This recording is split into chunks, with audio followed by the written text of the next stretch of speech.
All right, we are live. Wednesday Linc live, as we always do here, 7 p.m. on the East Coast. Thomas Mott, Josh Davis, Philly special show, hanging out for, who knows, next hour and a half, talking about the Birds, the National Football League, and everything else. A lot of people are joining right now. What's up? Good evening, everybody. Good morning, or good evening, Josh. How are you? Doing pretty good, man. This is it's crazy because we were talking about this before, but with the week that we had last week and kind of the weekend, now all of a sudden this feels like a little bit of a letdown, I guess, just in terms of like breaking news. But there's still been a lot happening. It just doesn't feel as full fledged, or I don't know, the force, the impact that we saw the last couple of days. So I'm doing good though. I'm excited to be here. You don't think the signing of Justin Evans is absolutely groundbreaking for Philadelphia and he's going to be the next great It's safety earth alongside Brian shattering. Dawkins? Yeah. Yeah. I don't know. That would be the home run of home runs, the win of all deals that you've ever done if that turns out to it. But yeah, I don't think he's quite at that level. I don't know. Remains to be seen. It's funny to watch a lot of people talk about how he's, well, they signed him to be a starting safety. Because I saw a bunch of shows like that. It's like, no, he's not going to be the starting safety of the Philadelphia Eagles. Not even close. That's No disrespect, but there's no way week one it's Reed Blankenship and Justin Evans back there. There's just not a chance. That's not the hope. Yeah, I think your season is going a certain way, or at least starting a certain way. If he is your starter, that the hope is that he's just depth because. I mean, most organizations, I think we all understand this, you try to solidify your team as best you can before the draft. The worst place to be is needing to go draft based on need versus based on skill set. And I'm sure we'll get into it in the show here of what we're going to do in the draft, what we should do. And there's a lot of rumors and who was in Philly this past week, you know who I'm referencing. But it's much like, you'd never want to show up to a car lot needing to buy a car. That's the worst place to be in. So it's the same way for the draft. And I think that's what Howie's doing. He's getting depth. Ultimately, you're not thinking these players are going to start, but you never know. It's not a bad position to be in. Can I start by being a little bit jealous? Because I'm very jealous of the New York Jets today. I think the Jets signing Mecole Hardman is very frustrating because it was a 1-year deal. I didn't see the money on what they gave Mecole Hardman, but it didn't seem like it was a lot. He was my top pick for wide receiver number 3.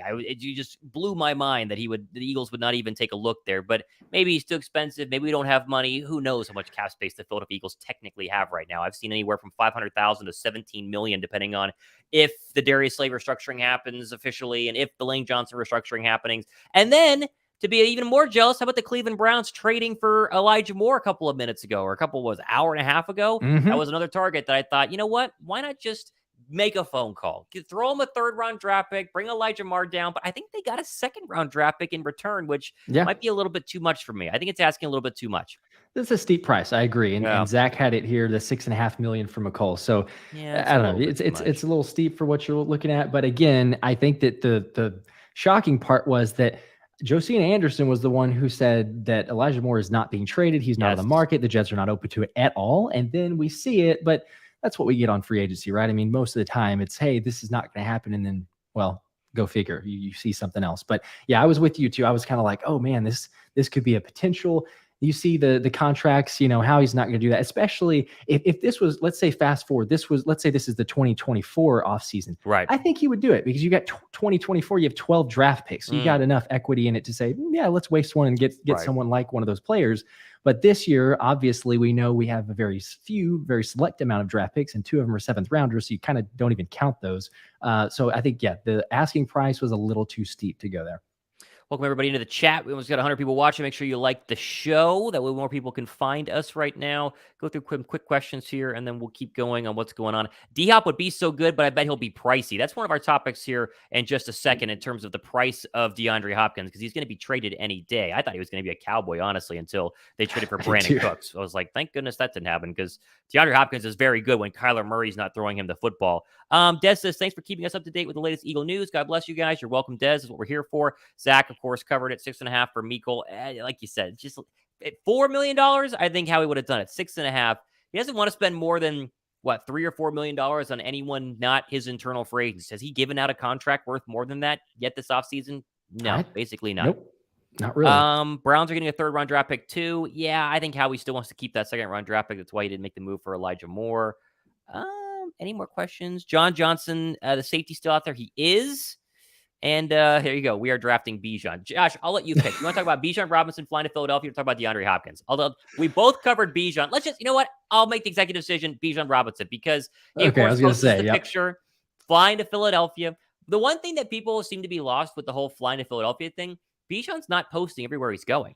The Eagle one was a very targeted post, in my opinion. And if you think these guys are smart and you think that they're playing, chess instead of checkers, I took that as Bijan giving a little hint where he wants to go. And honestly, why would you not? I mean, it's a zone read option offense with a quarterback who is going to really help you in terms of running the football. The offense is going to score 30 plus points a game. They just came off of a Super Bowl. It's fun. The city is going to love you. I think him posting that he was in Philadelphia is a very strategic thing. He's not going to post that he's in Tennessee. He's not going to post that he, went to fly and meet the New York Giants or something like that. He's in Philly, and he wants you to know he's in Philly. How do you feel about Bijan going to Philly? That's a great question. And I struggle to answer it, quite honestly, because there's a realistic side of me that says this is not happening at all. Right. But there's a excited just fan in me and also wanting to see this explosive offense be even more ridiculous and say, yeah, why not? Let's just have a luxury pick and select Bijan. I'm with you. I do think that he's voicing obviously who he wants to go to. And like all the points that you mentioned, why wouldn't he? You're playing behind the best offensive line in football, probably the best offense in football. You got Jalen Hurts with that read option, like you mentioned. So his numbers were phenomenal at Texas. They're going to be great, I think, regardless of what team selects him. But you go with this offense and the sky's the limit. Your career starts out on maybe the best position you possibly could be in. So yeah, I'm with you. He definitely did that intentionally. And you also make the mention of he has the same agent as Jalen Hurts. So that is never a bad thing to have the same agent. Now, I mentioned it on my show too. It's obviously it doesn't guarantee that you're going to go to the same team that your agent has, but connections are a big thing. And I would be surprised if he hasn't already talked to Jalen Hurts. You have the same agent. It's a very easy conversation to be had. So you never know what's actually going on there. But yeah, I'm with you. He's totally in agreement and wanting to be there.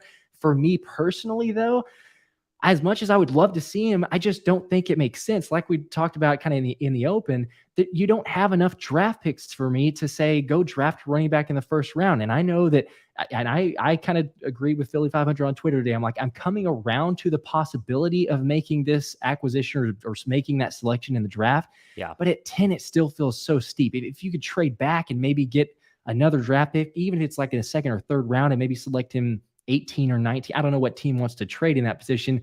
It would make my appetite a little bit better for him there, but I'm still just curious. And I don't think that's Howie's MO, obviously. He wants to go with the trenches. So I'm still on the fence. As you can tell, I can't really pick a side. I would love to have him, but I don't know if it's realistic. I love the comments because a lot of people are saying this or I saw someone saying in the chat in both of our Bijan videos. We got comments saying that Dallas wants him and so draft him. That way Dallas can't have him. And honestly, I mean, that's a pretty solid argument. Like if you were going to tell me, Thomas, they're for sure going to draft Bijan Robinson and they got Brandon Cooks. So they have a legit number 2 wide receiver. They lost Dalton Schultz. They have Dak Prescott. So there's still some flaws there, but that's an argument. And I would sit there and listen to that argument. The problem that I'm going to have is who else will be available at 10? That's going to be really the big deciding factor. When we're live during the night of the draft, giving away that jersey, I see the super chats come in. We're going to get the jersey giveaway going here in a second. More people are entering in there. What happens is basically this idea that, okay, if there isn't a good trench player, let's say there's a run on trench players. Let's say Anthony Richardson, 1, 2, 3, 4, or 1, 2, 3. We'll talk about CJ Stroud's pro day today. Let's say it's all trench players from there on out. They're not taking a cornerback. I don't think they take Christian Gonzalez. And if you don't feel confident in Brian Branch that high, I don't know who else we're going to take. And that's kind of my thought process on the Bijan Robinson thing. I think you and I are level-headed on Bijan. But I think you and I are also very, I would say, what's the word here? I'm trying to think. We're kids when it comes to this sort of thing. The draft is like, it's like we all Santa. play Madden, right? Yes. Like if I want to play Madden, I want Bijan Robinson on my Eagles team. So to see that on the field, I want to see it translate. Yeah, I'm totally with you on that. I don't want to be the Eagles content creator or the NFL content creator that poo-poos Bijan and says, I don't want Bijan Robinson. What a terrible pick. And then night of the draft at 10, they take him, and I have to pretend like I'm upset about it because I would still be like, man, this is going to be really fun to watch. And so while we both don't think it's going to happen, it's still like, it could be kind of fun. And I will say this about being one of the 30 pre-draft visits.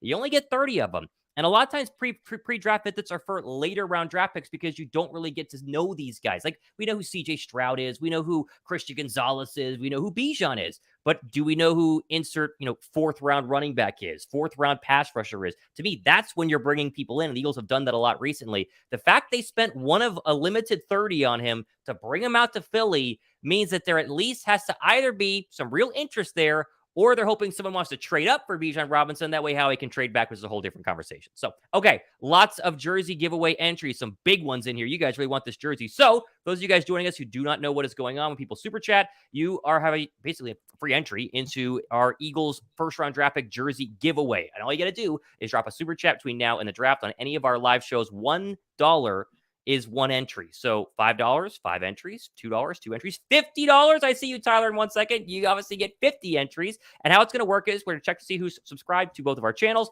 And then the night of the draft, after the Eagles make a first round selection, whoever that first player is, we're going to go into our Google Doc and we're going to spin the wheel and randomly generate one of your guys' names. And whoever is selected, we're going to go ahead and buy whoever the first round draft pick jersey is, send it to you. Boom, you have maybe a Bijan Robinson jersey. I don't know. So let's get the entry started tonight with Martin, who has 5 entries here. Always, so Josh is writing them down. You see Josh doing it right now. He's literally writing it down on his computer. That's how you know. Boom. Okay. Why didn't Howie give 3-year deal that's meant prestige to Bobby Wagner at linebacker?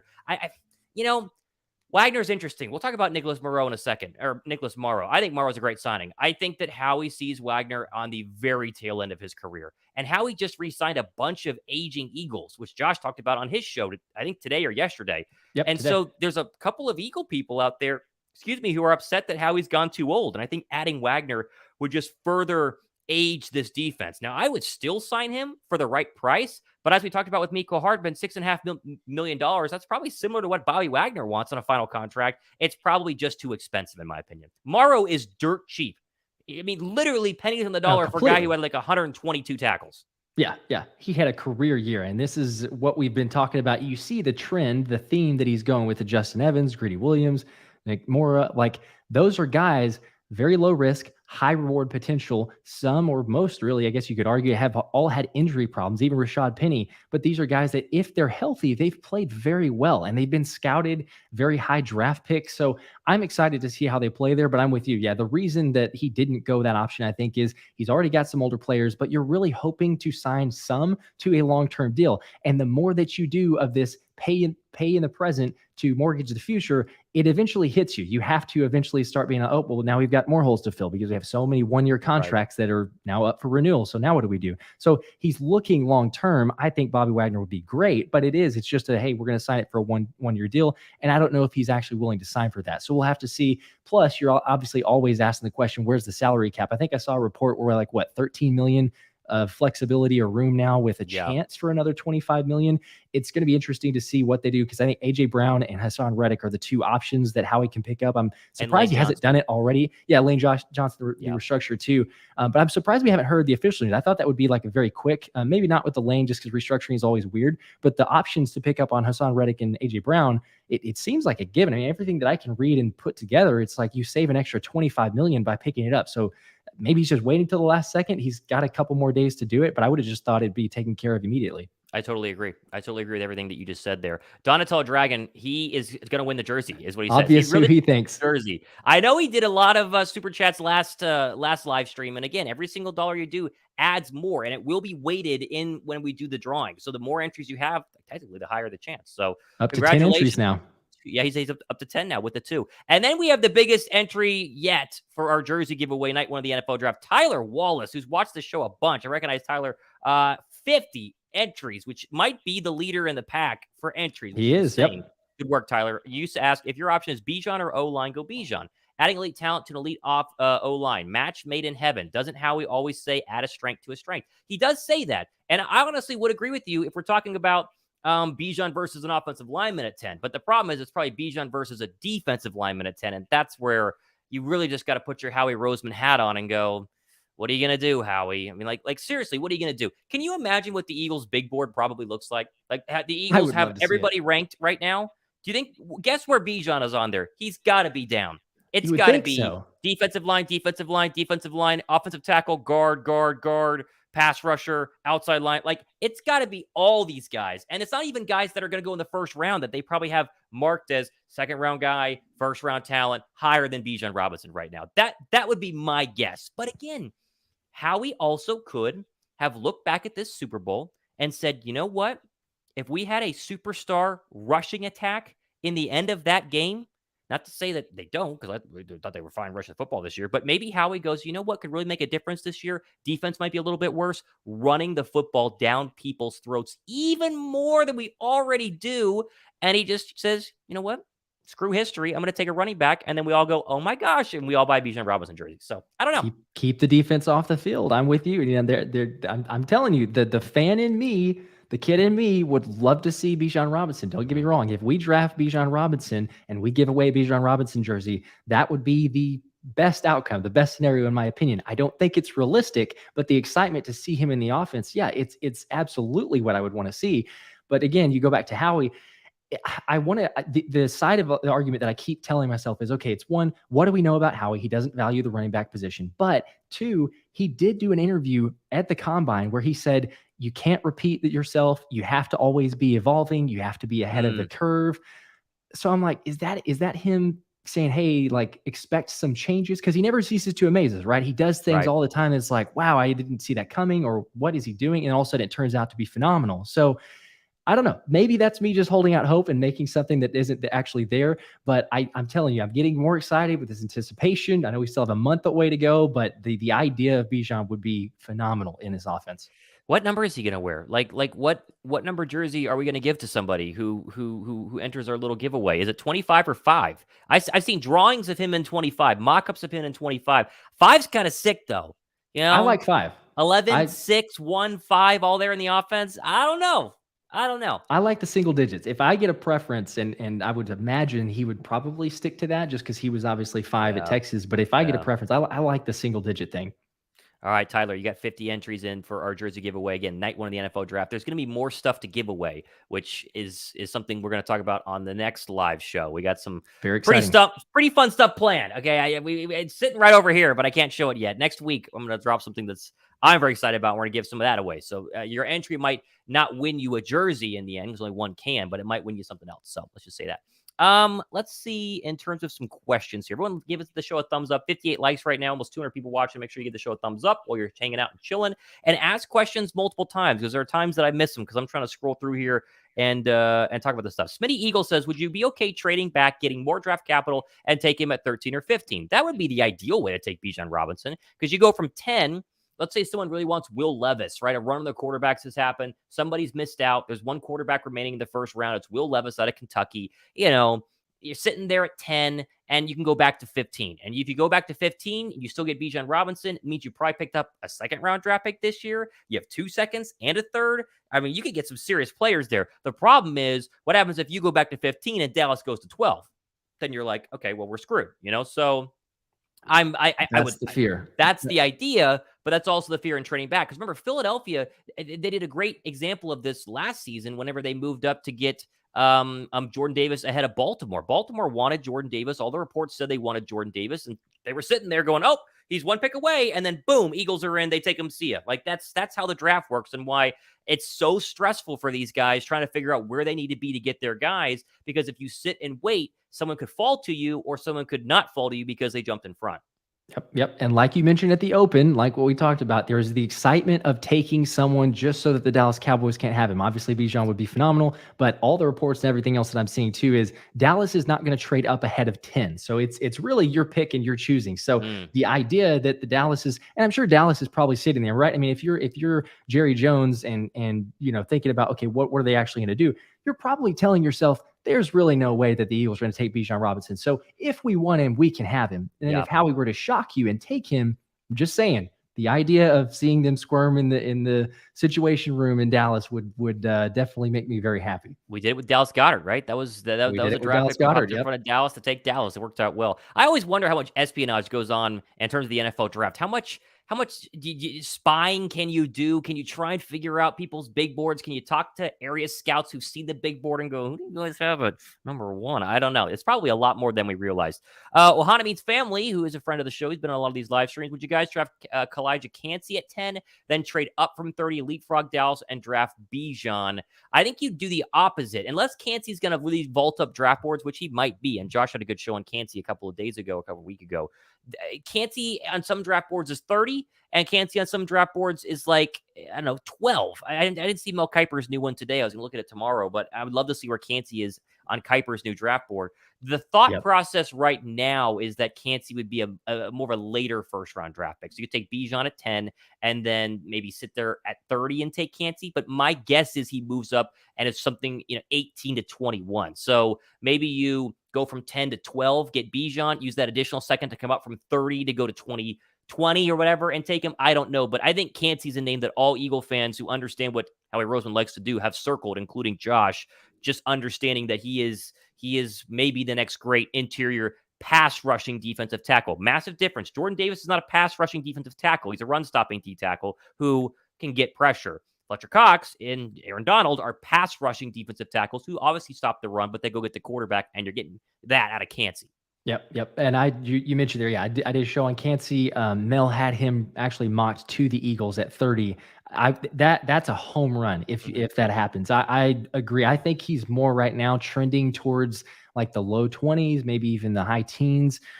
If he were to somehow fall to the 30s, I'm sorry, but his athleticism, I know you can make the argument he's 6'1", 280, 281, but he's the same size. Remember, the combine size that he showed up there was the same size as Aaron Donald. So they both played at Pitt.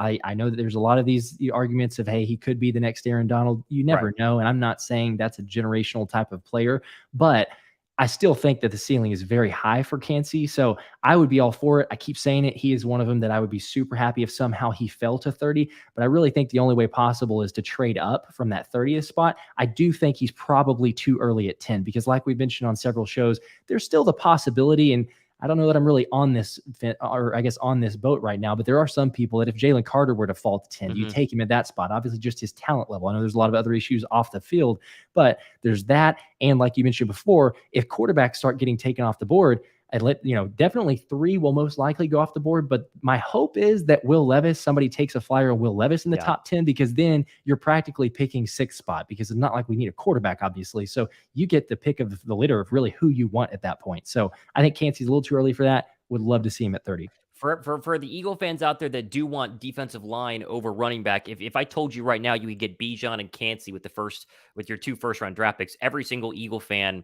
would sign up for that, I think. I think if you could guarantee Cansey alongside Robinson and Shurup, the 2 big needs for a lot of people, or at least one of the big needs at D tackle, we would all sign up for that. It's just, it'd be hard to do. Question for you too. I was going to ask. Yeah. This is so Mel Kiper mocked Skoronski from Northwestern to the Eagles at 10.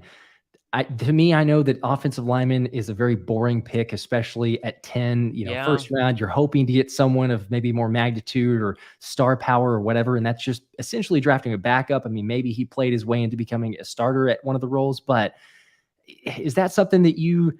Well, I guess what are your thoughts on that? Because whenever I hear it, it's kind of a buzzkill. Like, please don't give me that. That's not who I want. But I could see Howie doing it because of what he values. The only way that Howie does that is if he knows Lane Johnson is done after this year. And there's always been the talk that Lane is getting closer and closer to being done. That would tell me, just like the Juergens draft pick in the 2nd round was surprising to a lot of people, because it's like, oh, Kelsey still got time. And it kind of showed us Kelsey was probably going to retire until they lost the Super Bowl. He comes back. That would tell me that Lane Johnson is for sure going to be going sooner rather than later. Because if Lane has 2 more years, there's no point in taking the tackle now. It's just for a team that's win ready. There's no point in taking a tackle. But if they do, that would tell you that Lane is very much on the outside looking back in. So I don't know. We'll see. I agree. 5 is retired for McNabb. That's a good point. It is retired for McNabb. But 12 is retired for Joe Namath, and he said Aaron Rodgers can wear it. You think McNabb would allow him to wear 5? I mean, and the whole 5 retired thing, McNabb's still going to have his jersey in the rafter. They don't take it down. They just jersey in the rafter, and then he can still wear it, I think. I don't know. I think that what teams are also interested in dominating media narratives, we get Bijan, then Philly becomes must-see TV. That is a very fair point. We forget that side of things. Now, the Eagles are going to have a ton of primetime games next year just because of Jalen Hurts. But if you throw Bijan Robinson in there, Philly will have 5 Sunday night football games, or at least 5 primetime games minimum. One Thursday night, they'll have for sure 2 Monday Niners. The Cowboy one on Sunday night will be a Sunday Nighter. Like, that's a good point, Wispy. That's a very, very good point. Yep. You definitely always see picks like, or could see a pick like that. I mean, obviously to your point, you're gonna get the eyes. I think regardless, you're going to get them because of obviously the schedule, and you have one of the toughest schedules, if not the toughest schedule.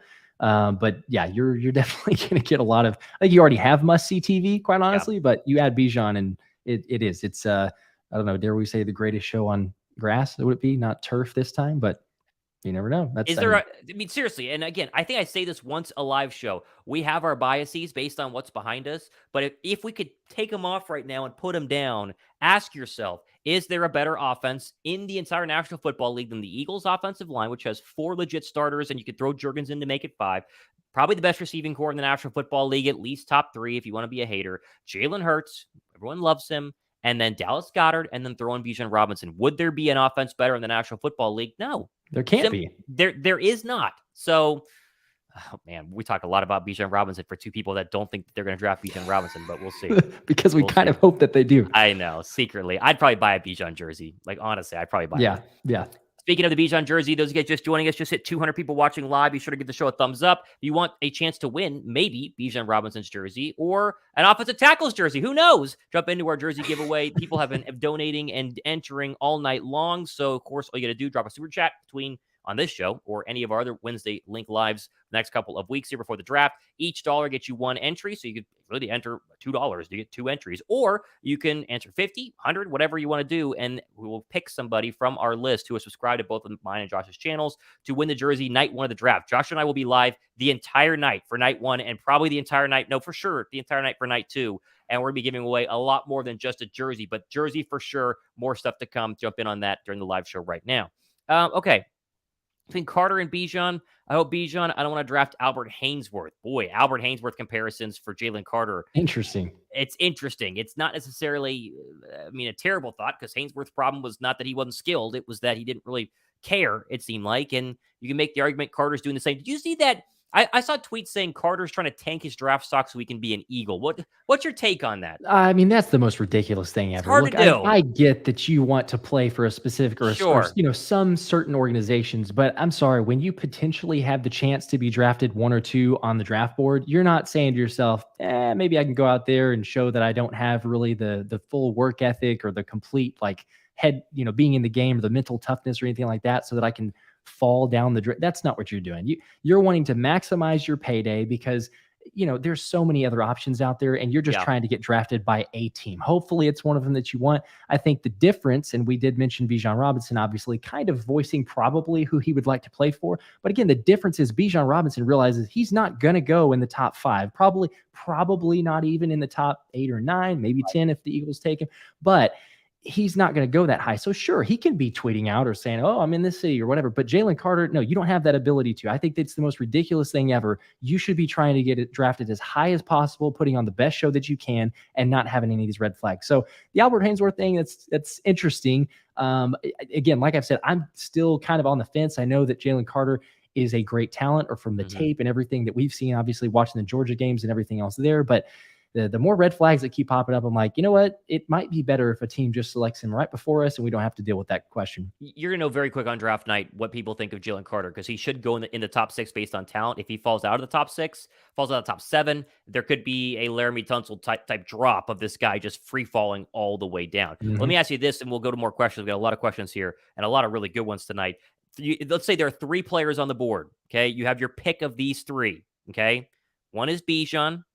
Okay, 4. Bijan, Brian Branch, Jalen Carter, or Christian Gonzalez. One of those 4, you have to pick one. Who is Josh Davis taking right now? Straight up. Gosh. Who are you taking? That's such a tough question. Answer in the chat right now, 2 people. Which of those 4 would you take? Honestly, if you're giving me between those 4, I'm going to take Bijan. Wow. I know that's crazy, but to me, Jalen Carter's not worth the risk. What we know, Okay. the potential lack. If you ever like partially question someone's work ethic, to me, it's not worth it because it's like you know what show you have to put on at the combine, pre-combine, Mhm. in your pro day, like that's a given. So if you have questions there, Jalen, I'm out of Jalen Carter. I way too Okay. many questions. Okay.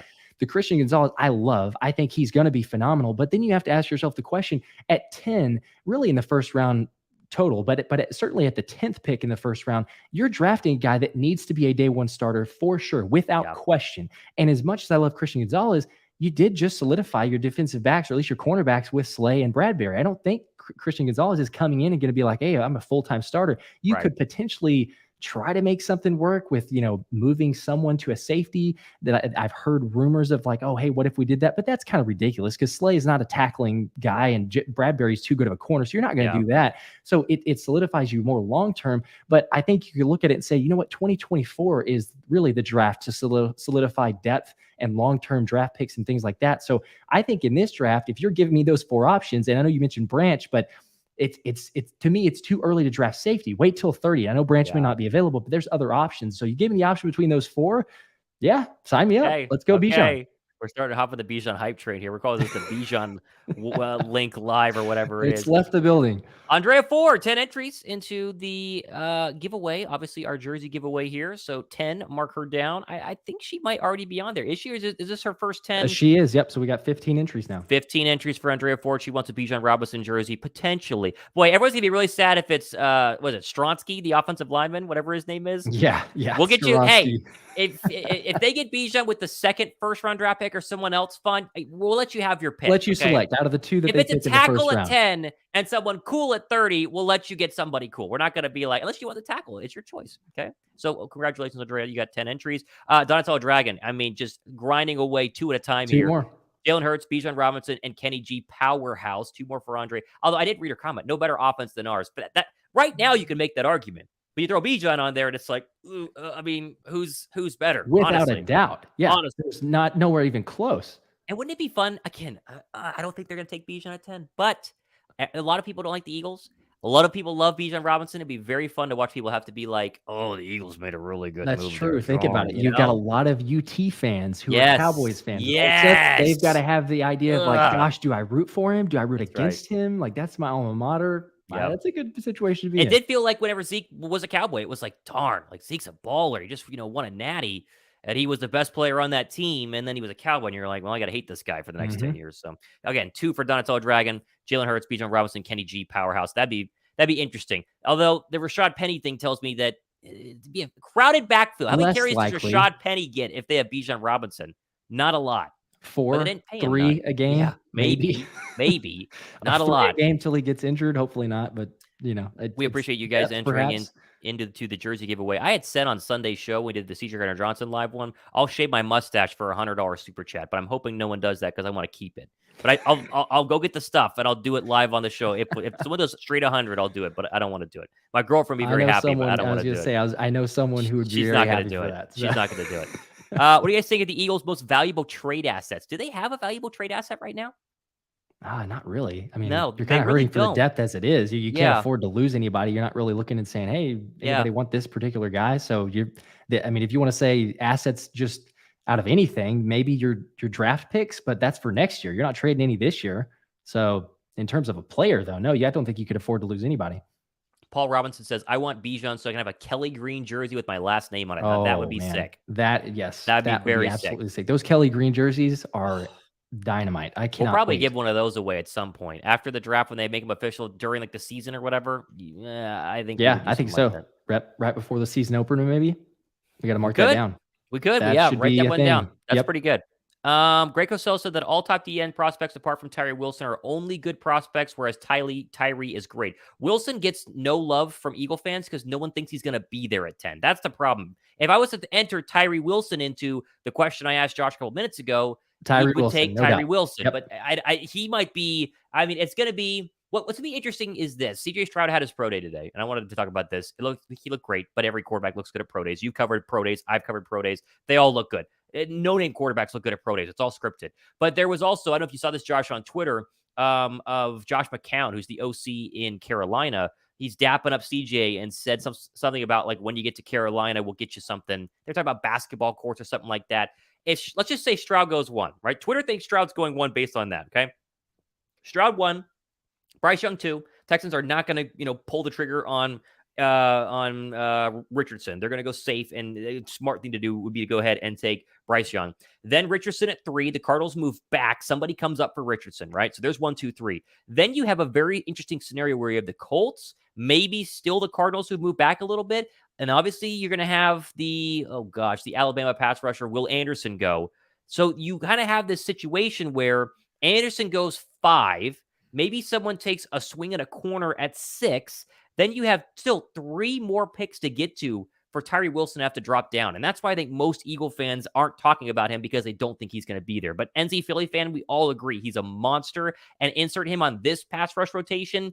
Is BG even going to play? Josh Sweat even going to get snaps? Because you'd be playing Wilson and Reddick like 24/7. Oh, yeah. Which is a good problem to have. It's a good problem to have for sure. Yeah. And I would like to say, sign me up for that if he's available. And I think the only way he becomes available is like what we've mentioned. Will Levis has to be picked in the top 10. He has to be picked ahead. Some team has to say, oh gosh, there's a run on quarterbacks. We need to just go grab our guy now. But I can't see that really happening from the mock drafts and all the news that we've heard. I would think he's going to be after 10. And so then, you have to ask yourself the question, is Tyree Wilson going to be available? I know that Devin Witherspoon in a couple of mock drafts has recently been mocked to be taken, I think 6th or 7th. But again, there's still those couple picks that you're wondering, okay, is he actually going to be available? I don't see there's any way possible. You have to have a run on corners as well, right? So if 1 is quarterback, 2 is quarterback, 3 is, let's say it's Anderson, and 4 is quarterback, right? And maybe it's Colts move up and someone else comes up like the Lions or the Raiders or whatever. Let's say first 4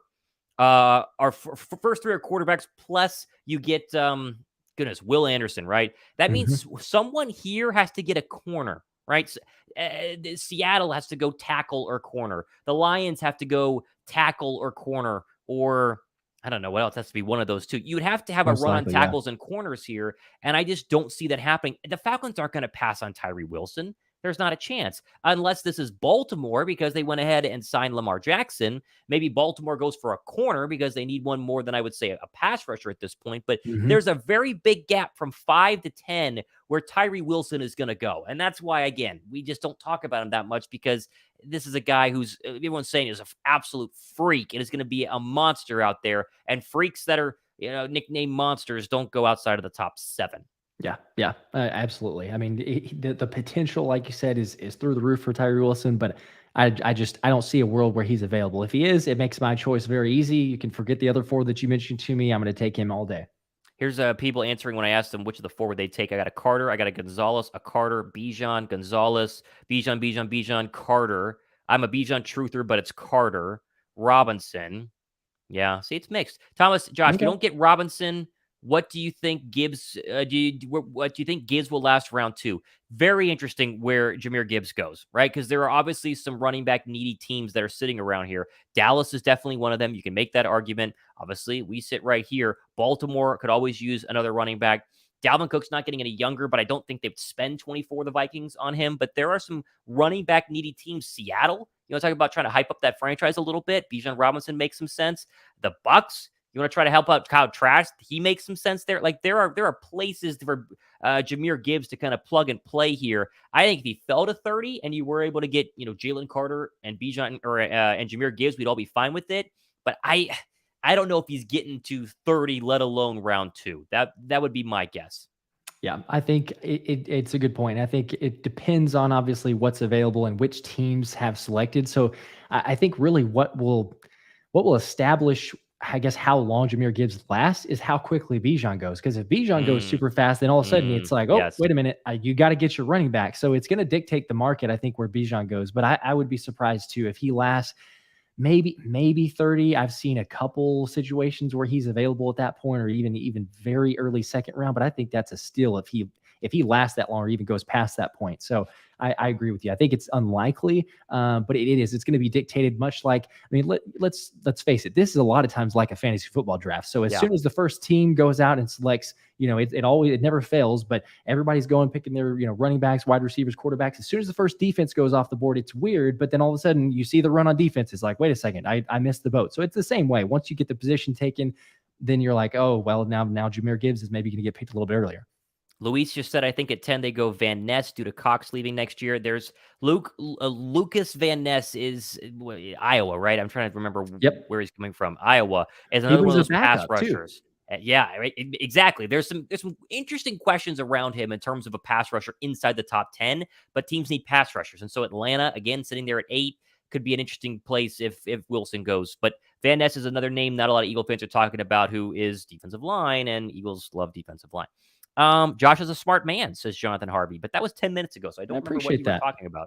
I think it's just all in general. All in general. I like that too. Why is no one talking about Nolan Smith at 10? It's completely possible. It is. My problem with Nolan Smith is big combine, right? I like big play, big on the field guys, and he wasn't terrible, but his combine numbers would make you think he was clearly seen as the best pass rusher in college football last year, and no one was talking about him as the best. He wasn't the best guy in the defensive line because they had Jalen Carter. So, And there's a size question. Don't get me wrong. I love the idea of Nolan Smith at the right price and the right position, but I think that you've already got a guy like a Hassan Reddick. I think that you're looking to solidify it with probably a defensive lineman that's a little bit different, maybe a stronger, more physical, or even solidifying it like a Jalen Carter if he falls, if Howie decides to go that route. Again, that's not really my preference, but I don't know.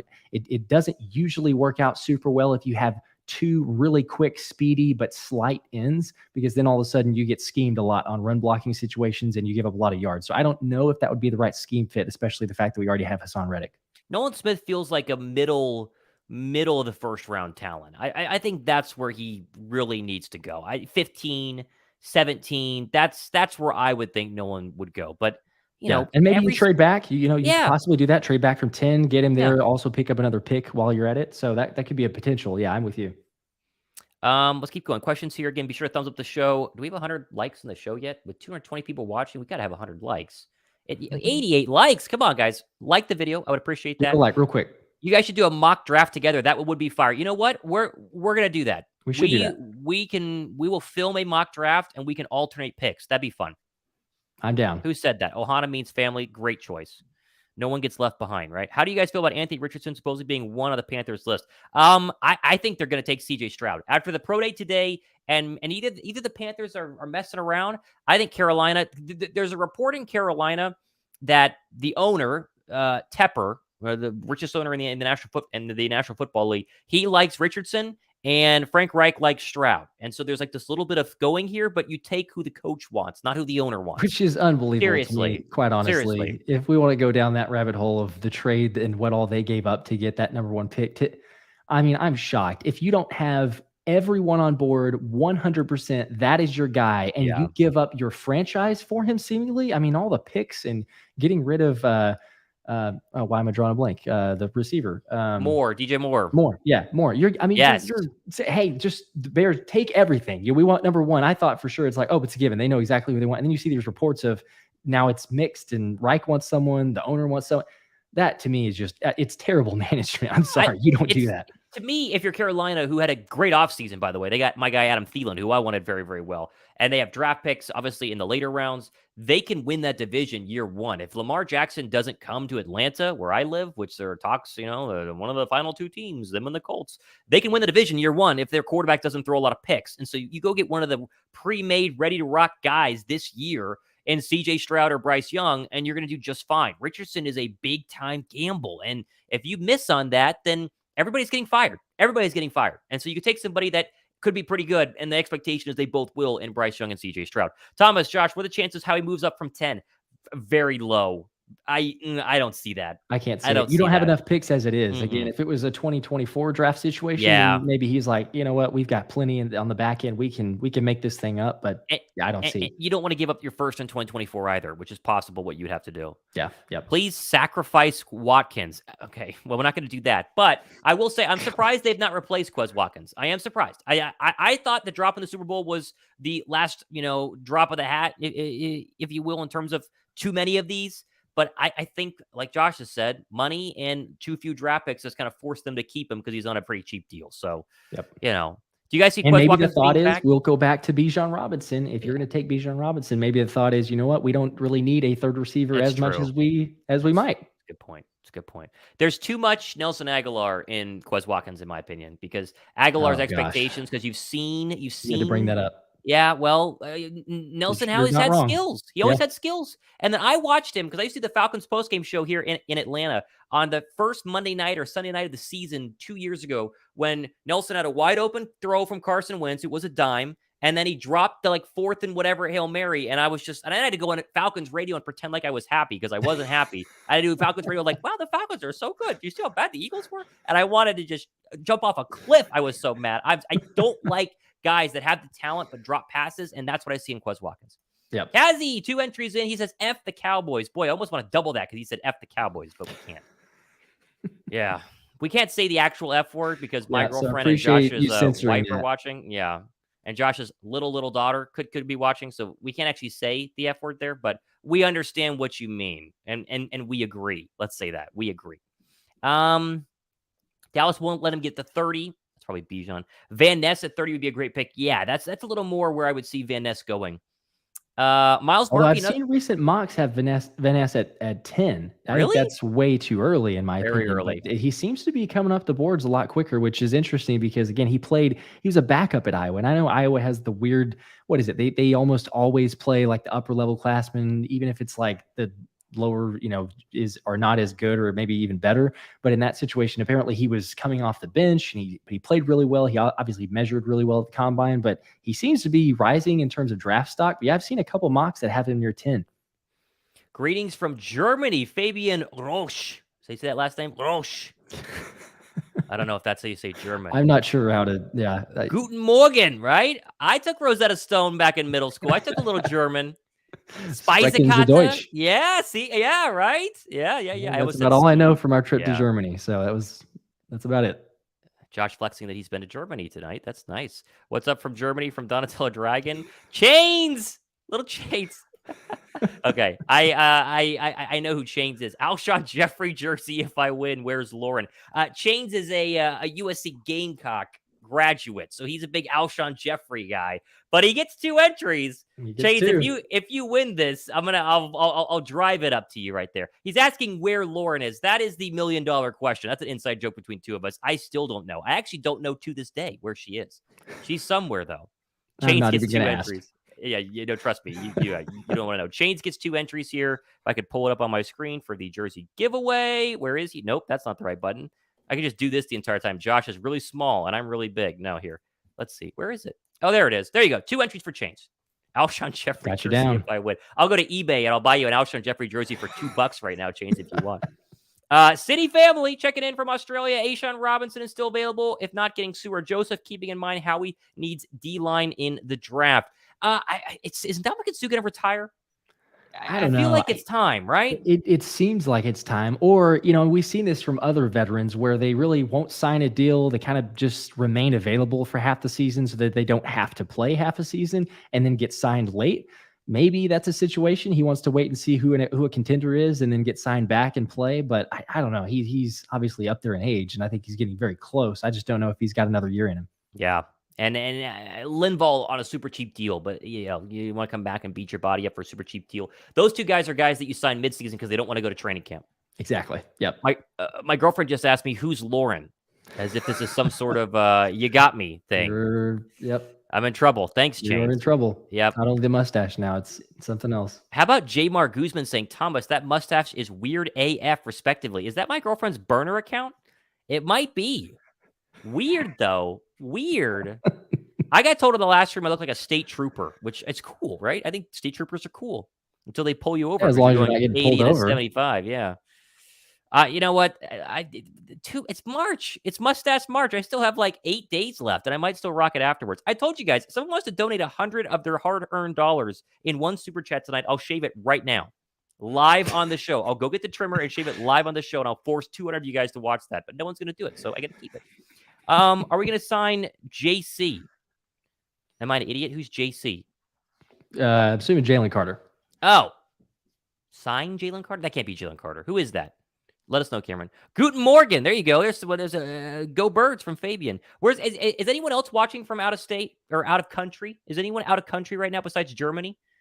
Let us know in the chat. Get these likes up. How many likes are we at? 117? Yeah, we got to get those up. Come on. 200 people watching. What about Miles Murphy, though? Don't nobody like him? No mo, says Isaiah Brockman. Murphy's, again, one of those later pass rushers that, remember who was it? Montez Sweat, the Washington Commanders? Very similar from Miles Murphy. Now, Montez Sweat had a serious injury, so that's why he fell, but feels like a middle-of-the-pack pass rusher, right? I don't think Murphy's worth it at 10. Yeah, I don't think so either. There's other options, I think, as we've seen, and I don't think there's going to be any reaching, especially because, like we've mentioned multiple times, you're limited on draft picks. So I think Howie's going to be very selective. And if he chooses to not move back and he just sits there at 10, I think he's going to take someone because the value is there. There's no reason to move back. You got to jump for him. But for a guy like that, I think that only makes sense if you can trade back and then maybe he's still available. Let's see. Where is this question? Hey, Australia. There you go. Okay. Yeah, that's right. Sydney had something City to do with family Australia. is from Australia. Yeah, he always talks about his pool. He's got a nice pool back there. Oh, that's right. Gerson Eagles is in Canada. What's the temperature in Canada today? Can't be that warm. Not out of country, but Hawaii. Okay, brag a little bit. Must be nice. You ever been to Hawaii, Josh? I have not, but in a month, right after the draft, we are going to be taking off for Hawaii. So that'll be fun. Which island? Yeah.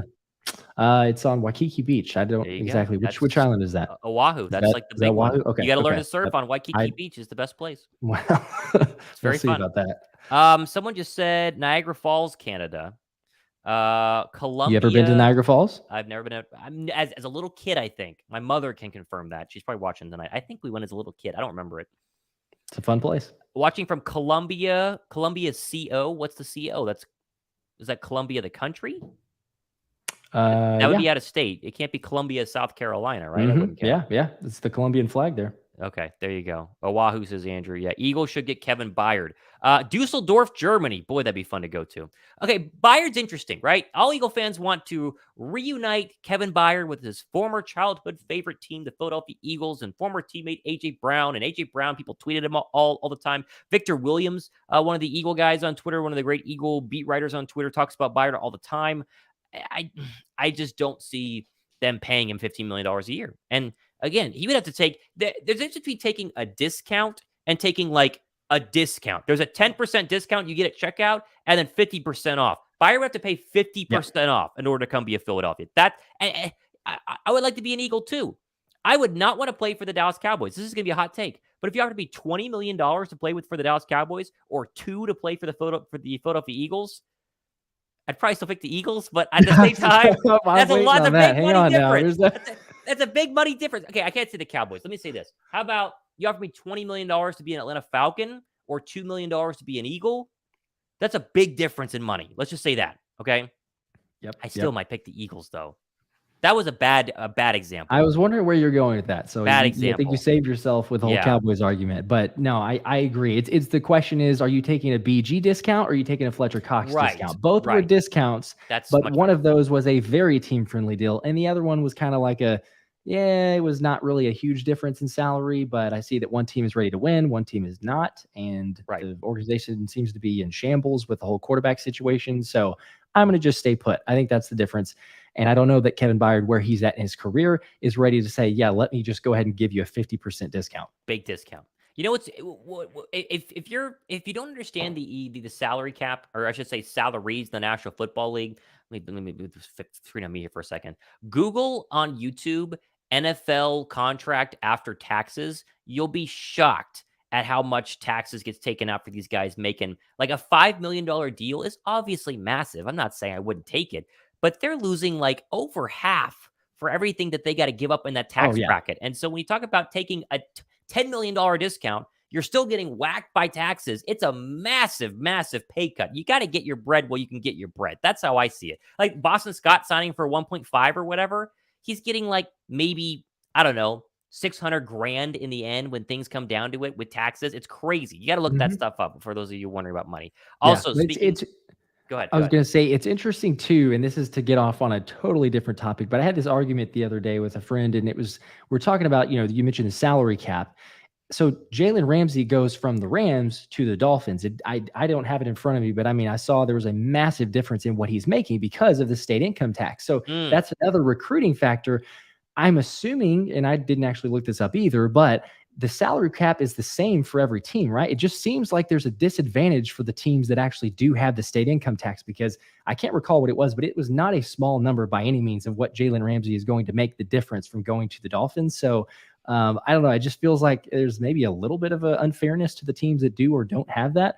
But you mentioned the money and the differences. Yeah, when you're making that type of with the taxes alone, there's a huge difference when you're talking about it. Yeah, speaking from someone who is living in Texas yourself, no state income tax there. I live in Atlanta, Georgia, still have state income tax, and yes, it does hurt. It does hurt. I mean, the Buffalo Bill players were tweeting about that during free agency a couple weeks ago, saying, hey, I wouldn't mind living somewhere where I don't have to worry about paying the income tax that you pay in the state of New York. Yep. Brian says, hey, Thomas and Josh, do you think we're going to draft a third center in this year's draft? No, I don't think so. I think I saw a couple people make a big deal about, oh, well, Jurgens is a center. He can't play guard. Why would you want to move him to guard? It's ridiculous. He can just slide over. It's the exact same position minus calling protections and snapping a football, basically, and you can just slide him right back as soon as Kelsey retires. Jurgens was such a good pick last year, and the fact that the Eagles were already built to win, so you could afford to take a guy, who doesn't have to play year one, and the idea that you're going to literally replace Kelsey with another Kelsey because they're built very similar is so good. It's just so good. Tyler Wall says, I saw a cool option for a trade. It was Antonio Winfield. That's the Bucks guy, right? Yeah, I've seen that as well. It was Jacob Media might have had one of those. You got to watch. I think Brandon Deeg also was mentioning that. Okay. That should be a look. Yep. Okay, just because I think that the Bucks are $600,000 over the cap because they're paying Tom Brady a lot of money still, and you could be like, hey, you want to come over here? I don't know how realistic that is. I wanted to go back to just the point you're making, obviously, for the offensive line. So there's really the best answer for that is Jeff Stoutland. Like that's what it comes down to, right? I mean, there's a reason why he survived the head coaching changes and the regime changes. He is the best, or one of the best, I would say the best, but he's right up there. And so, yeah, when you're talking about moving a player to a different position, I mean, look at what he's done with Jordan Mailata. Like no one thought that would happen, and he's phenomenal. So yeah, there's no concerns, I think, with Cam Jurgens, with him moving over to guard. He's been able to play in that position, or I guess be able to watch, but then see if he can move over. I think he's going to be ready for it. Obviously, time will tell, but I'm not concerned by it one bit. It wouldn't surprise me if you draft an offensive lineman in the draft, because that's the MO, like we keep talking about. But that's what we've seen all along. I mean, Jeff Stoutland is going to have all the players ready. There's no concerns on that side. And we've seen it with other teams too, quite honestly. A lot of times you see a guy who's drafted as a tackle or played tackle in college, they slide to guard, vice versa. So there's a lot of versatility, it seems like, in offensive linemen. Really, you need the right coach, and we have him. Makes a lot of sense. And Stony Hawk just said, great name. Stony Hawk just said, wait, where was it? I missed it. Who had the Dickerson comment? Sorry, Tyler Wallace. Stony Hawk said CJ played himself by playing the market. True. But in terms of Landon Dickerson, Tyler Wallace said Dickerson played guard before, and he was a center at Alabama for a little bit there too. So he's played both. Andrew B. Thomas and Josh, how do you feel about Philly giving punter Matt? Is it Ariza, I think, a second chance? Last I checked, he won't be charged. Okay, the Ariza thing was some allegation of sexual assault or rape or something crazy like that. And the punt god, right? He's the punt god, I think. Isn't he the crazy good punter? He is. So. He was a Bill. I know that. And of course, they let him go after the allegations came out, and then he wasn't charged. I don't know enough about the situation. And again, what teams want to avoid the National Football League is the ESPN front page headline or front website headline saying Eagles sign X alleged rapist or something like that. They don't want that. That's tough. No, I could not see that happen. There's no. If you're talking about a position that is a lot more needy, and that, I mean, I'm not saying we don't need a punter, but there's a lot of punters out there. So I think you could go find somebody else. It's like, this is not like a quarterback position where you have to be very selective because there's not very many good ones out there. You can go find a good punter. We could have used one, obviously, in several of the games, but this is not a signing I don't think you go after. It will be interesting to see what they do about that because Sipos is still on the roster and Oh gosh. they aren't going to draft one. What if they spend a 7th round draft pick on a punter? I think all Eagle fans would be like, hey, it's pretty fun. Maybe. I mean, yeah, it's you don't expect 7th rounders to do much, but I would hope that you're still picking something else other than a punter. Any chance Nolan Smith drops in the draft? Yes, we talked about that. I don't know why I put that one up there. Yeah, I don't think he's a top 10 draft pick. I think he's crazy fast and athletic, but I don't know if he would do that. Cool Rain says, "What are some punters at the draft?" Josh, if you can name one punter in this year's draft, I will Venmo you $1. I don't think I can. I cannot. No. Is there a 2023 NFL draft punter? Baylor had a good punter. I mean, I could give you that. I forgot his name off the top of my head, but Walter Football never fails. Best punter is Bryce Behringer from Michigan State. We all knew that. There you go. Of course. I was going to say Isaac Power for Baylor. That's the only punter that I can tell you. Let's see where he ranks. Michael Turk from Oklahoma is 2. Adam Korsak from Rutgers. Shout out to Rutgers. Paxton Brooks. He didn't make the top list here. There you go. Now, when you're doing football trivia night, who's the best punter in the draft? You say, "Oh, it's Bryce Behringer, duh, from Michigan State." You look like a total loser. Yeah. Oh my god. Now I know who to select in my mock draft. Yeah. I'm gonna go full 7 rounds. I'm gonna get the punter in the 7th round. You ever done a full 7-round mock draft for like the Eagles or whatever? It gets tough in the late rounds. Yeah. Like, who is this guy? I don't know. It's just clicking to read through the little synopsis and then going with it because I'm lost by that point. This 7th round pass rusher has really great upside, but he can't bend worth jack. So you're like, oh, well, he has upside. Great. I'll Sounds take him. Perfect. It's tough. Get an Aussie punter. That's right. We don't even have the Australian punter big board we can look at here in terms of punters you can go ahead and get. That's funny. All right, go ahead and make sure we're not done yet, but I do want to say, make sure you sub to Josh's channel. He's over. Are you at 1.5 subs yet? You're getting close. We were close. You are climbing at a very rapid rate. Josh, the Philly Special channel, link down below in the description box. Really interesting show today, talking about the offseason grades and the idea that Greedy Williams. I think he had a very good press conference, and you did too. You're at, what is it, 1.47? So 1472. Very close to 1.5. Very exciting there. And of course, if you guys do want to get into the jersey giveaway, which is not on your screen right now, it is here.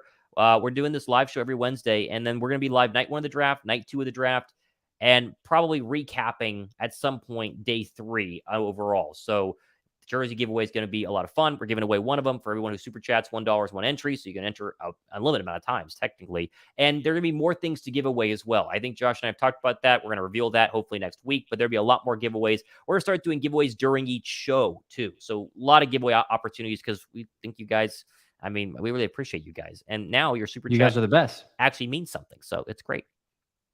Greedy looks a lot like Chris Rock. Okay.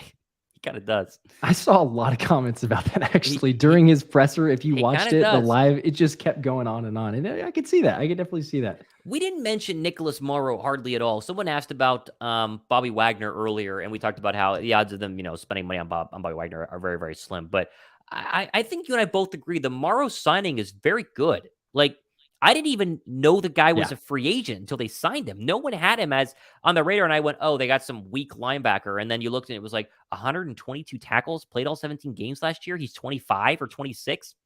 I think it's a very good signing. And I think the Eagles have 3 linebackers, really 4, Davion Taylor, Nakobe Dean, Sean Bradley, and now Morrow, who are going to have a very good competition for training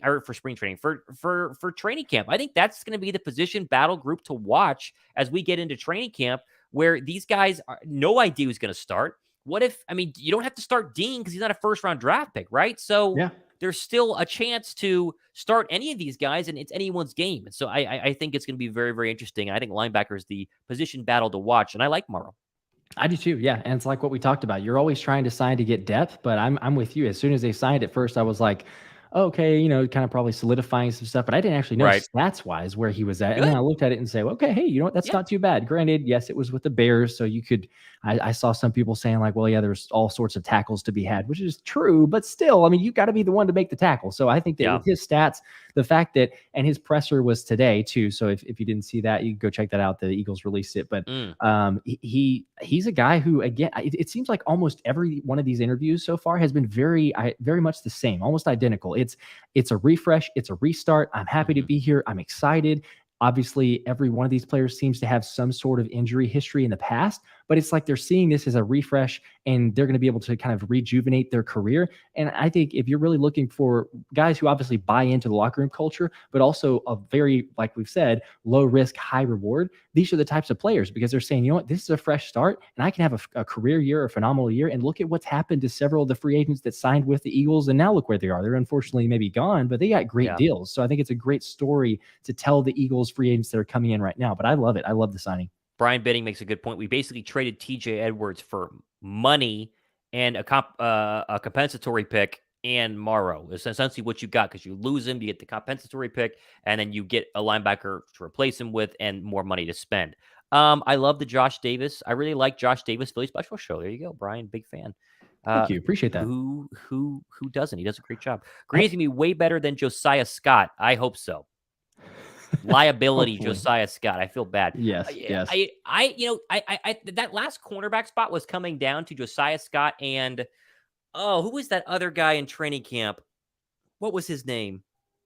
Last year, he's no longer on the Eagles. I played Call of Duty with him last year. Really? What was his name? Yeah, there was an Eagle corner. I follow him on Twitter. I'm blanking on his name right now. And he tweeted right when I was about to play Warzone. He said, hey, someone hop on Warzone. And I replied to it first. And he DM'd me and said, get on. We played Warzone for 45 minutes together. It was the week before training camp. And I was like, do I tell him that I have an Eagles show? And I was like, no, we just played Warzone together. It was fun. But I forget who he was and he was cut. I thought he was going to beat out Josiah Scott, but he didn't. That's interesting. You're playing with Warzone. That's awesome. Y'all watched the latest Mandalorian episode. I've seen the first two. I haven't watched the third one. Josh, Mandalorian? No. I have not. Nope. What are you watching I'm right behind now? on several shows, actually. I am too. Believe it or not, we were watching Mad Men. I know that's a very old show, but Sandy, that's one of her favorites, and I had never seen it before, so I'm like, all right, I'll give it a shot. But I'm almost done with Outer Banks, the current season, but I got to watch these with my girlfriend, so it's like I can't watch them whenever I want. Almost done with Outer Banks. We're almost done with The Last of Us. And then we just started, me and my roommate started Mandalorian, so a lot of things going on. And then I need to watch Ted Lasso. I haven't gotten around to it. I don't like the binge TV shows, though. Really? Yeah, I watch one episode and we're done. That's it. Because you gotta let it simmer. You gotta think about it, right? You probably are in the minority with that. Gotta let it simmer. Let us know here in the comments. Do you binge it or do you just watch one episode and that's it? I can't. It's got to be like three or my four. Girlfriend's I could be a good binge. She hates it. I'm like, no. Let's think about this and turn it off. We'll pick it back up tomorrow. Sydney family, 2 entries. Sydney family in Australia. Boy, the shipping on that jersey is going to be crazy, but we will do it, Sydney. We will do it for you. Like $1,000 ship a jersey to Australia. I don't know what it is, but 2 more entries into our jersey giveaway. Sydney family, we appreciate you. Got you down down. Out there in Australia. Hey, did you see? I was going to bring this up. Did you see? And we'll get to the Wagner too because I know that's a comment. But did you see Rodney McLeod? And his, they kind of asked him about what you would think about return to the Eagles. That was today on Good Morning Football. No way. What did he say? Yeah. So you got to watch the clip. Okay. And I'm going to probably talk about it tomorrow's show as well. But it's interesting. He gives a very politically correct answer because I think he's not ready to kind of let everyone know like, I would just sign for anything. But he's got a big smile on his face, and he's kind of like, I would never close the door. His words were, I think it'd be a storybook ending or a Cinderella ending. So I'm like, okay, you're basically asking for Howie to come try to make something work out. So for it. That'd be interesting to see him return. So Eagles sign Wagner. I'm feeling more confident. I just don't think they have the money. I don't think that they have the money. Joey Shakes loves his games. I don't know what games that is. I don't know which ones he likes. Pate says toxic trait. One of my toxic traits is not wanting to binge TV shows for 5 straight hours. Mandalorian, I kind of agree. Not since the actress was shafted. Yeah, whenever they cut out Gina Carano, that was a bummer. Binge if it's worth it. Do you guys want Covey back? I think he gets a bad rap. He's solid and really muffs the punt. I mean, he's going to be back because was a rookie. So, he cost you like $10 to be on the football team. And yeah, I think he does a good job returning punts. He just has no electricity. But again, he did at Utah, so he has it in him. It might just be like, I think he was so worried about, like you said, they're not muffing the punt. Maybe this year he kind of breaks out a little bit. Who knows? Hey, gents, love both your shows. Keep up the great work. Thank you, Matthew. We appreciate that. Very, very much. Sorry, McLeod, not happening. LOL, says GG Meta. There you go. So much for that. He's up there in age, that's for sure. It would be a very old defense. A little bit. It would be a very old defense. I'm not sure that how I feel about it yet. Been thinking about it, but it was funny because you could just tell clearly how Rodney felt. I mean, it was At first he was trying to hide it, and if you watch the clip, it's a given. It's like, oh yeah, you definitely want to return to Philly. If you're one of these older guys, why would you not want to play in Philly? I mean, they're going to go to the playoffs this year, so you're guaranteeing a playoff spot. How many old guys go to football teams, they don't go to the playoffs? I mean, seriously, you're over the age of 30. You've made 2 contracts, so you're set for life. Your kids are set for life. How about we get the feeling of going to the postseason again? Now, McLeod's done it with us, but a lot of these guys haven't. Obviously, they want to come here. It makes sense. I would think so too. Yeah, I'm totally in agreement. Well, one thing too, I was going to ask you as well. I know this keeps coming up, but it's obviously that we've had this comment of the NFC is weaker. It's not as deep. Obviously, you can make a run in the NFC, so I think that helps with free agent positions. Whenever Howie's negotiating, is hey, if you want to come and play and win, you can come to Philadelphia. The offense, we're not worried about. Let's face it. The offense is going to be phenomenal. There's no question marks there. You could solidify some other areas or make them even more potent, but we're not concerned about the offense. But the defense, I know it keeps getting some concerns. I've had some people that are commenting or just freaking out like, oh my gosh, we're going to have to score 40 every single game. We're going to have to score. But what do you think about, I'm leaning towards the defense is going to surprise people. Maybe we're not going to be the same level of this past season, but I think we're going to surprise some people. But curious to know where you're at on that. All you got to do is have a top 15 defense. You can win a Super Bowl, right? I mean, defense wins championships is very true. But how many Super Bowls in recent history have been pretty high scoring and the better defense struggles a little bit? I think we've seen that. So, I mean, the Eagles were a top 10 defense this past season. They were top 5 in a lot of categories, but I think, aggregate that they were top 10. I totally agree. I mean, where are they worse, right? They're not worse on the defensive line. Yes, they lose Hargrave, but Davis comes back. I think that Milton Williams steps up. I think they can plug the Hargrave hole. They're mathematically worse at linebacker, but by how much? We don't know because we don't know how good Dean's going to be. We don't know how good Morrow's going to be. They're not worse at corner. They might have upgraded at corner, getting Greedy Williams, depending on what position he plays, slot outside, whatever. Safety is where you have the hole currently, but we all think that they're for sure going to, have some more help there wherever it is. It can't be that much worse. I guess it comes down to Desai. As someone just said, Ohana just said, Desai is known for getting the best out of lesser talent. We'll have a top 5 defense. I mean, and all of us think if Desai does anything but sit back and show coverage on 3rd down and 3, we're going to be a lot better than we were with Gannon last year. So I'd be shocked if they were anything but top 15. I agree. That's my thinking too. I think that there's a lot of potential, and I love the idea that it feels like, and maybe this is just more so because I live in Dallas, but it feels like people are starting to go, oh, the Cowboys had this phenomenal free agent signing period. They're the favorites to win the division. The Eagles are losing so many starters and everything else. And I'm seeing all that, and I'm like, okay, you know what? But actually, I love it because I would rather fly under the radar. Fine, you keep thinking that because what happens every single time people start talking about the Cowboys, then it's like, oh wait, so Philly actually does still have a good defense. It's like I've gotten so many texts, and even from people that are not Cowboys fans. I got to other people, Lions fans actually, and of course, with the CJ News. But these guys texted me about, oh hey, why are you guys losing so many starters? It's like, well, we're going to lose some from the cap space, but he's like, oh, y'all's defense is going to be terrible. No, it's not. There's so much more time too. And let's not forget, CJ was signed how close to the regular season last year. So there's so much more time for Howie to get more deals. And he's already done a great job with some of the signings as well. So you got that, the draft, even more time here. I think it is not time to sound the alarm. There is plenty more time. And we're going to be, I think, surprisingly good on defense. The Cowboys offseason is a never-ending wheel of the Cowboys missed the playoffs. They want to get rid of the owner and the quarterback. The Cowboys signed somebody in free agency. They then love the owner and the quarterback. The Cowboy fans say that they're going to go to the postseason. They either don't go or they go and lose in the first round, and it just repeats and repeats. And so Brandon Cooks is a fine player, sure. But Dak threw how many 2 interception games this past season? It doesn't matter how many times Brandon Cooks touched the football if he keeps getting picked off every single time. Yeah. And I think their defense can get shafted sometimes, and it's not that good. Chris, any video on potential hidden gems in the draft? This would be a great idea. The problem is, I'll be straight up with you, this takes a lot of research to do this show. So, because I can't tell you who the 8th best middle linebacker is right now off the top of my head. Now, I can research it, and I probably will as we get into draft month here, but not at the moment. I don't have one at the moment, but it's a good idea, Chris. Good idea. The problem is, and also two entries here for Chris. I got you down. Have him down. 2 entries are a jersey giveaway, Chris. The other issue is up to 7 now, too. 7 now. There you go. 7 entries. The problem is Philadelphia has 2 first-round draft picks. And when they have 2 first-round draft picks, we're so excited about first-round draft picks, we don't talk about even the second-round draft pick, it seems. So, what are you going to do? Yeah.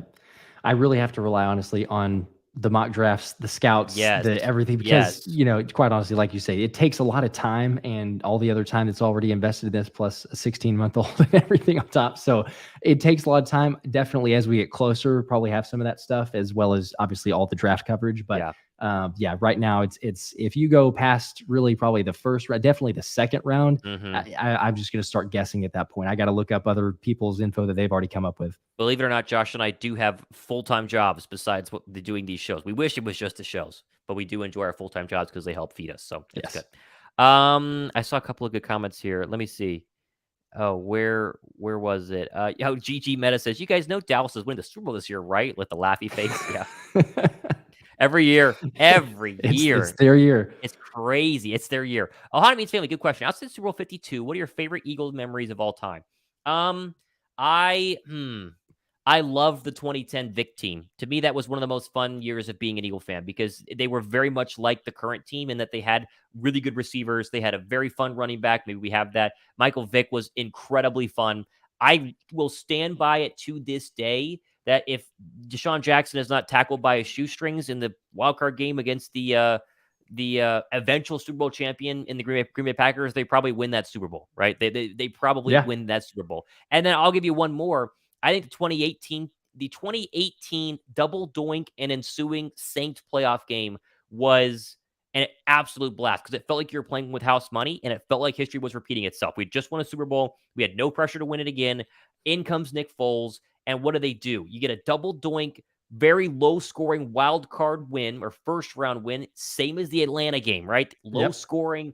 Foles doesn't play very well. And the first half of the Saints game, if you want to go back and feel really good about yourself and have a great time, watch the highlights from the first half of the Saints divisional round game because they were bawling out of their minds until Fletcher Cox got tired. The Saints ran that fake punt, and the Eagles started sliding and sliding and sliding. And that was a team that had very little talent offensively compared to where they're at right now. And if Alshon doesn't drop that pass, they probably win that football game. I promise you they would have. My friends always make fun of me for saying that, but they would have. And they would have beaten the Rams in the NFC title game and gone back to back. It would have been insane. Those recently were my two most fun seasons, in my opinion. Yep. Yeah. Those were some very awesome moments. And then also at the same time, because I played a clip from the Saints game in today's show, just Did you? At the open. I couldn't believe that Alshon dropped it. Everything was screaming that we're going to march all the way down the field and score, and we were going to win that game. And then whenever he lets the ball go right through his hands, and that was, I agree that we were playing with house money. I mean, I would say even this year, I guess I just have to say this year because I had never been to a game in person before. Obviously, we went to the game together, but I'm sorry, like the atmosphere, it doesn't get any better than an NFC Championship game at the Linc. Playing the Niners when Reddick made that play and Purdy was hurt. I mean, how loud the stadium got and all the vibes there. I mean, it's crazy to me. That is up there at the absolute top because again, I don't know how you can top it actually being there in person. A lot of other great memories. I mean, I know the Deshaun Jackson walk-off punt return against the Giants that lives in memory for forever too. But I don't know, being in person, I'm sure with many other experiences, I don't know, there's something different versus watching it on TV versus being there. And that's got to be top for me.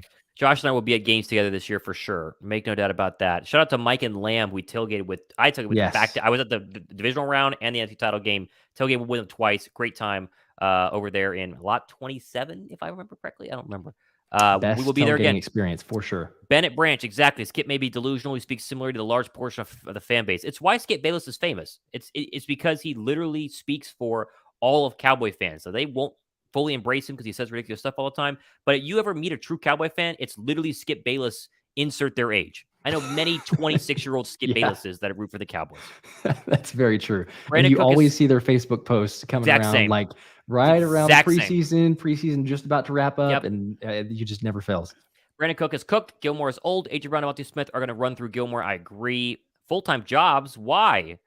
Well, we can't feed our families on $2 super chats, unfortunately. If we were single back during our college days, because Josh and I go way back to college, we just had these shows, we'd be the richest people on earth, but not anymore. Josh has a baby. I have a girlfriend. Very expensive things. My girlfriend's getting mad I said that, but they're expensive. Her birthday's coming up. It's not cheap. It's not cheap. Miracle in Meadowlands comeback. Who's also a Sixer fan in here? Yeah, they got the Bulls tonight. We'll see. Thomas, double doink was amazing. I ended up pulling my quad flexing so much after that. Yeah, I was sitting alone. I was sitting alone, and after college, I worked at a country music DJ station as a country music DJ in Temple, Texas, making $8 an hour. And I begged one of my buddies from college who was living there for the semester after to let me live with him for like nothing, like $200 rent because I was so broke. And I watched that alone in the house. I was screaming because I had no friends because everyone graduated. And it was like, I had very little joy because I was broke and woke up at 3 a.m. every day to go to this dumb country music radio show. And that was like the highlight of my whole year. So it was very, very fun.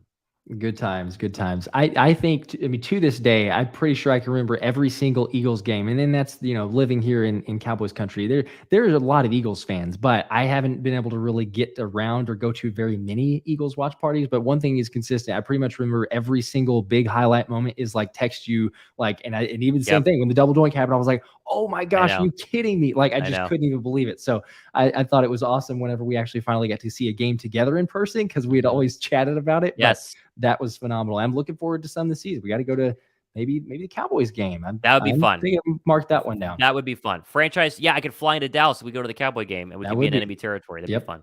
Franchise 254, Baylor Bears. Yes, we are both Baylor grads. Josh, you're what, 2016? 2015. I graduated in December, but would have been right. A little I'm early. a 2018 grad. That's how we know each other, from the Baylor Lariat newspaper. Those were the days, the glory days, starting up that radio program.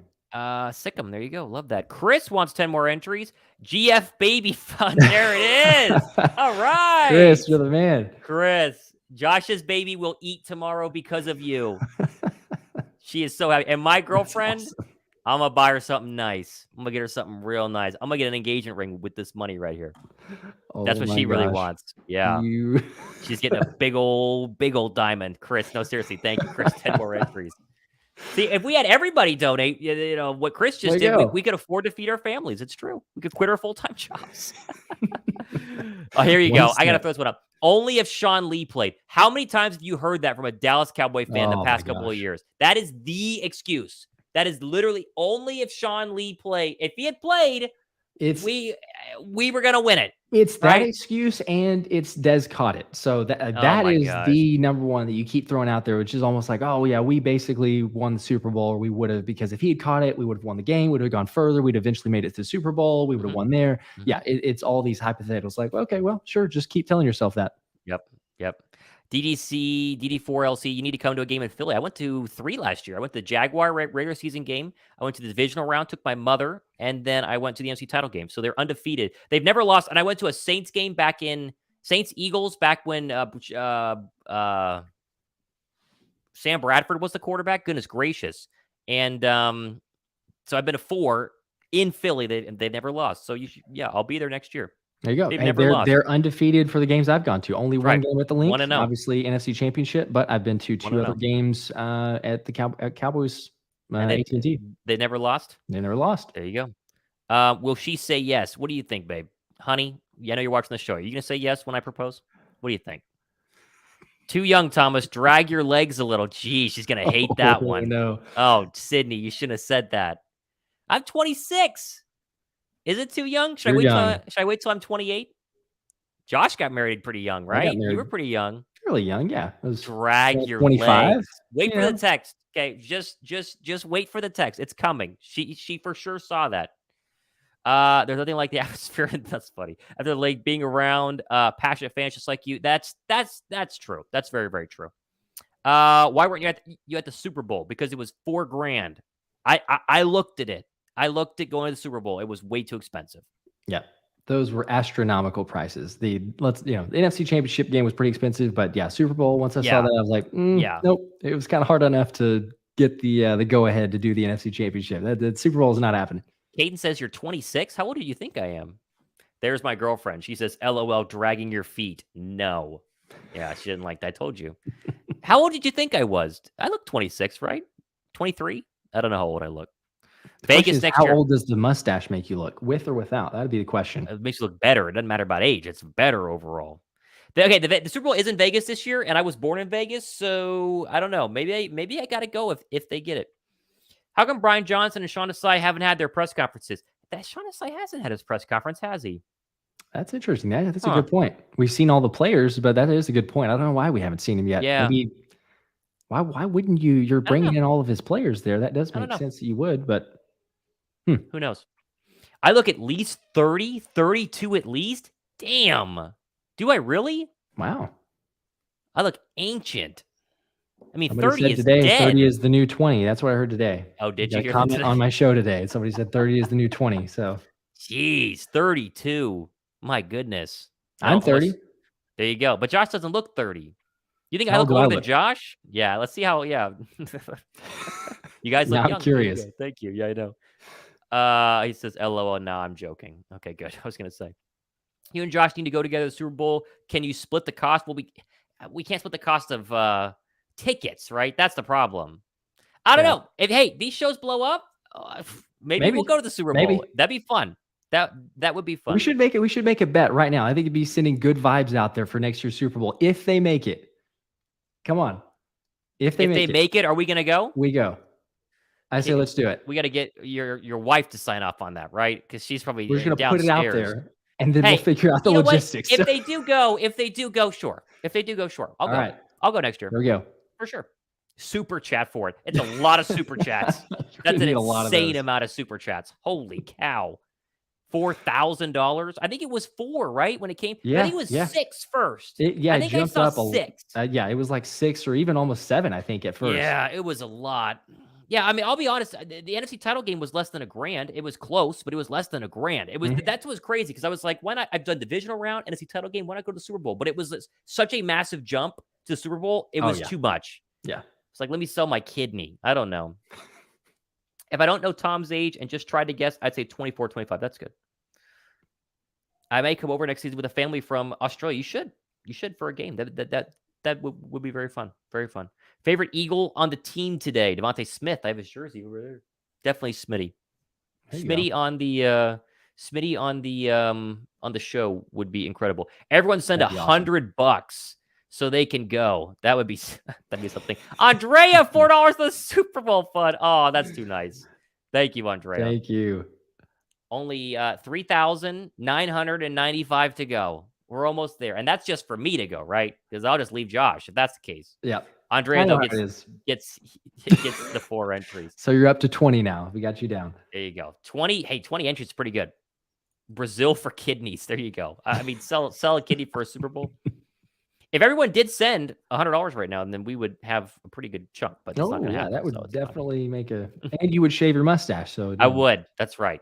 Thank goodness no one did that tonight. I don't have to do it. Girlfriend has to suffer through it a little bit more. All right.